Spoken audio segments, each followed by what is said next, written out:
Ahojte, vítajte pri novej relácii Kamo ukáž Fáro, kde si budeme predstavovať unikátne autá známych osobností. Toto som mal síce povedať ja, nevadí. Ja tu budem minimálne za tú technickú časť o aute. Ako sa to volá? Mild hybrid by to mal byť. No, môže byť. Ja sa budem venovať rozhovorom o živote našich hostí, pretože ako žena sa autám veľmi nerozumiem. Ja tiež o autách vlastne neviem moc toho. A aby to nebola nuda, tak na záver si dáme ešte nejaké aktivity, ktoré preveria teda aj autohostia, ale aj ich vedomosti. To sú presne tie veci, kvôli ktorým som sa to neučil. Toto všetko uvidíte vo videu. Dnešným našim hosťom je Samo Potůček.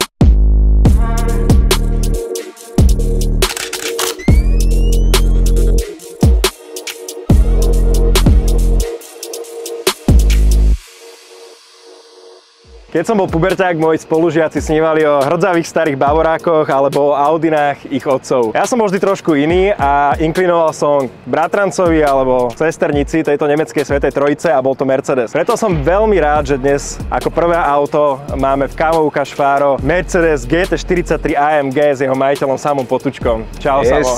Čau, Kamo. Hneď prvú otázku na teba mám. Prečo si nekúpil radšej 63? Nemám na to peniaze. Kamo, čo ti mám povedať, je to strašne drahé auto. Okay. Ale dúfam, že sa niekedy k tomu akože dostanem, že si to budem môcť kúpiť aj. Okay. Cena. A vlastne akože aj druhý akože dôvod je ten, že je to ako v podstate neekonomické, že akože nechce sa mi furt behať okolo pumpy a tak, že toto je také daily car úplne v pohode, takže asi kvôli tomu. Jasné. Určite, čo najviac zaujíma všetkých našich divákov, sú také tie základné údaje o aute. Čiže ťa poprosím... Ja určite viem.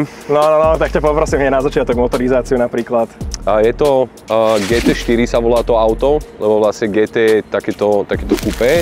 A toto je GT4, lebo má akože 4 dvere. Má okolo 360 koní, nad 360 koní, ale má tam taký, že takú výpomoc elektrickú vlastne. Že mild hybrid to je, hej. Není to, že... Ako sa to volá? Mild hybrid by to mal byť. Čo? No, môže byť.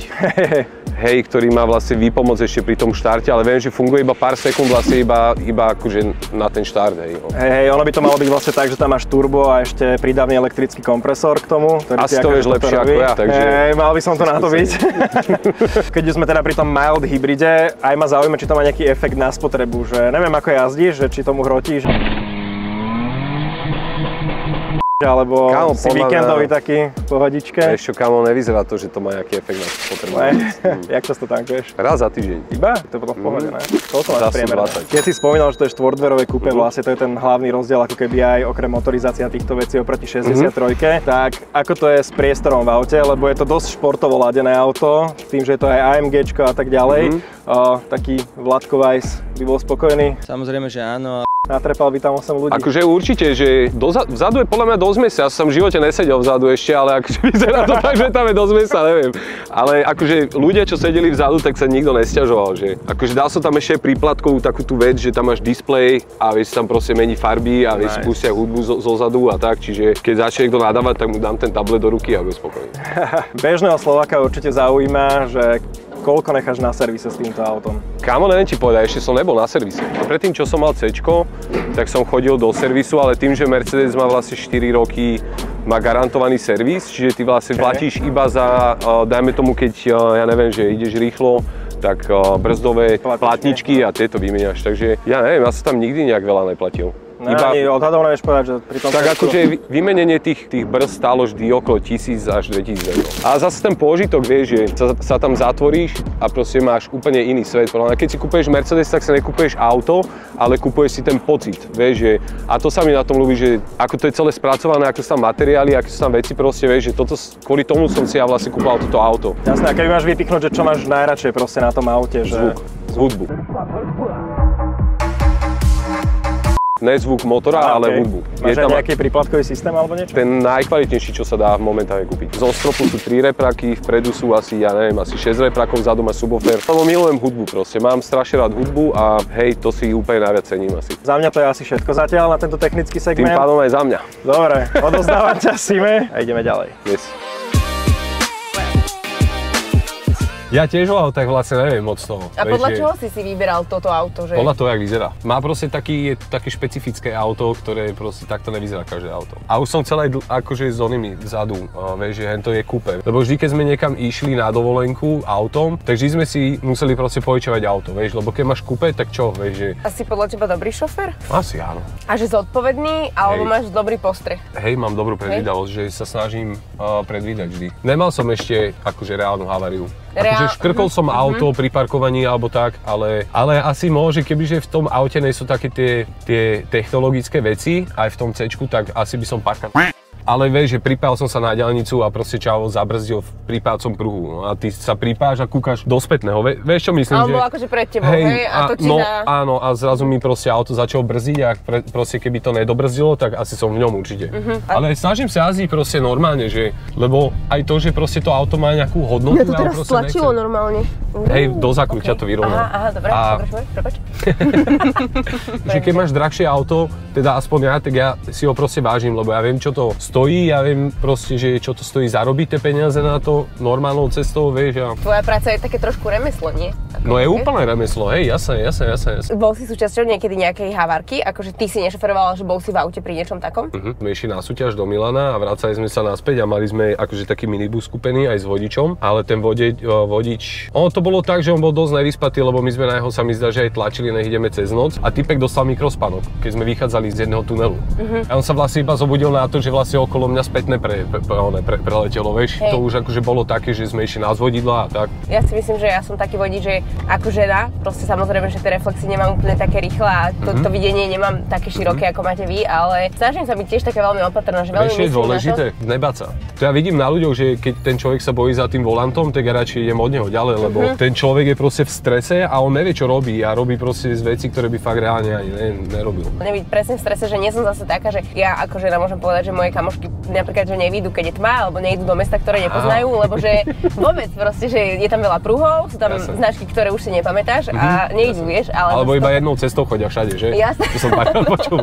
Hej, to je že do Petržalky? Ja to iba cez tento most. Ja som ti spomínala, že idem preč a že ty máš 15 rokov za zákaz šoferovať v Nemecku, to je pravda? Či to bol iba taký prvý joke? Hej, je to pravda, lebo my sme chodili do Nemecka jazdiť, sme chodili kerovať a vedel som tam, že policajtom, že sú prepnutí akože na testy strávy, že proste vždy, keď ťa policajt akože uvidí a ešte máš ešpezetku proste zo Slovenska, čo oni to tam berú, že si vlastne z Ukrajiny, hej, že si úplne proste že mimo, tak oni ťa automaticky akože stopnú. Ešte s môjim výzorom sa im vlastne asi ani nečudujem. Ešte 2 dní predtým som proste nefajčil trávu vôbec, aby som proste tam bol čistý a oni ma stopli, samozrejme hneď 60 km za hranicami a dali mi testy a som bol pozitívny. Som spravil tie testy, som išiel do Nemocnice najbližšej, ma tam zobrali autom a proste ma naspäť vyhodili na diaľnici vedľa auta.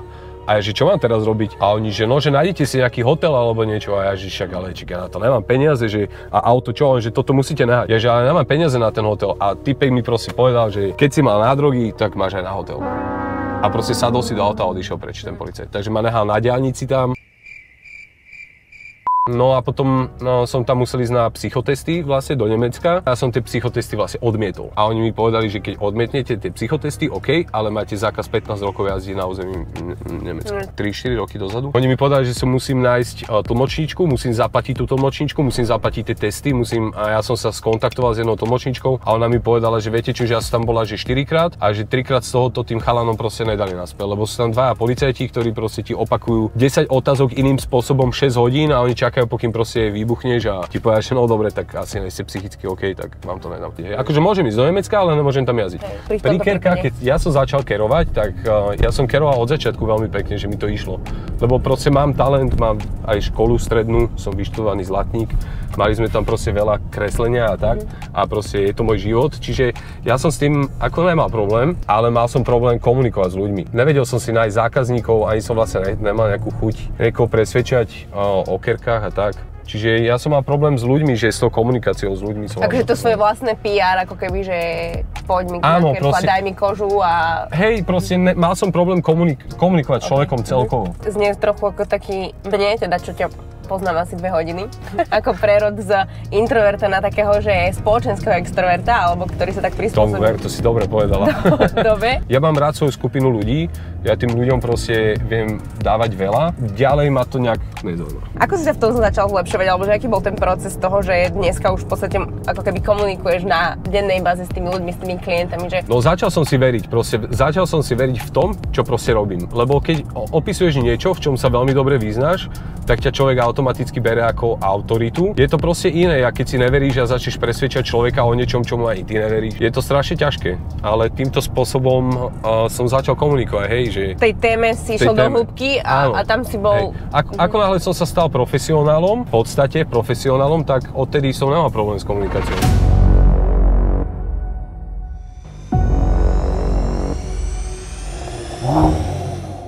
V tejto časti sa dostávame k rubrike z 0 na 100 a v tomto aute je jedna veľmi dobrá vec, že toto auto nám to dokáže samo odstopovať pod názvom Drag Race, tak myslím, že sa to volá, áno? Áno, tak sa to volá. Tak sa to volá, čiže ideme to otestovať, za koľko sekúnd sa dostaneme z 0 na 100, tak som na to zvedavá, pretože budeme neskôr zostavený rebríček. Ideme na to.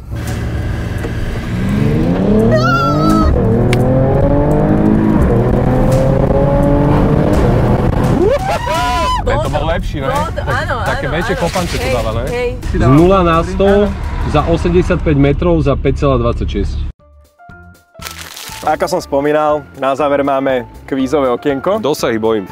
Iba 6 otázok, bude to Iba? easy. Preverím ťa z autoškoly. Vozidlo sa považuje za technicky nespôsobilé na premávku na pozemných komunikáciách, ak za A. Výhľad z miesta vodiča je obmedzený alebo znemožnený, za B. Je poškodený lak na zadnom nárazníku, za C. Z miesta vodiča nie je možné nastaviť spätné zrkadlo. Za A. Správne! Jej! 1 bod! A čo vyhrám ale? Že mi natankujete, hej, za tento dnešný deň. Druhá otázka. Na diaľnici mimo obce smie vodič motorového vozidla jazdiť rýchlosťou najmenej. Za A. 80. Správne! Získavaš druhý bod. A to sa fakt neučil. Vodič nesmie zastaviť a stáť na priechode prechodcov a vo vzdialenosti kratšej ako 5 metrov pred ním, 5 metrov za ním, alebo 5 metrov pred ním a 5 metrov za ním. Však chce. Nie. Nesprávne. Pred ním? Pred ním, hej, Ačko. Fakt, a za ním môže? Som ti dal samé Ačkové, dobré odpovede. A za ním môže? Aha, za ním môžeš. Dám ti prvú vizuálnu pomôcku. Táto dopravná značka znamená za A. Smerová návesť, za B. Názov obce, za C. Odbočenie k diaľnici. Odbočenie k diaľnici. Nesprávne, je to smerová návesť. Návesť? Nepýtaj sa ma. Čo je návesť? Nepýtaj sa ma. Ani sa ma nepýta. Tak prečo mi dávaš otázky, ktorým nerozumieš? Ale je správna Ďalšiu tá otázku. odpoveď. Tá odpoveď je správne. No dobre teda. Druhá vizuálna pomôcka. Tak toto vôbec nebere, kámo. To sú presne tie veci, kvôli ktorým som sa to neučil. Fú. Čiže táto značka zakazuje vjazd motorovým a nemotorovým vozidlám. Zakazuje viac? Zakazuje vjazd motorovým a nemotorovým vozidlám. Za B. Zakazuje vjazd vozidlám vyznačených druhov. Za C. Druhov? A za C. Zakazuje zastavenie vyznačených vozidiel. Podľa mňa je to zastavenie. Nesprávne. Bčko. Tak dobre som začal. A tak zle končíš. No zo mňa nebude moc akože dobrý vodič. Si podľa teba dobrý šofér? Ale máš ešte poslednú možnosť. Električka poje ako prvá. Dobre, otázka je, že cez Dobre. križovatku...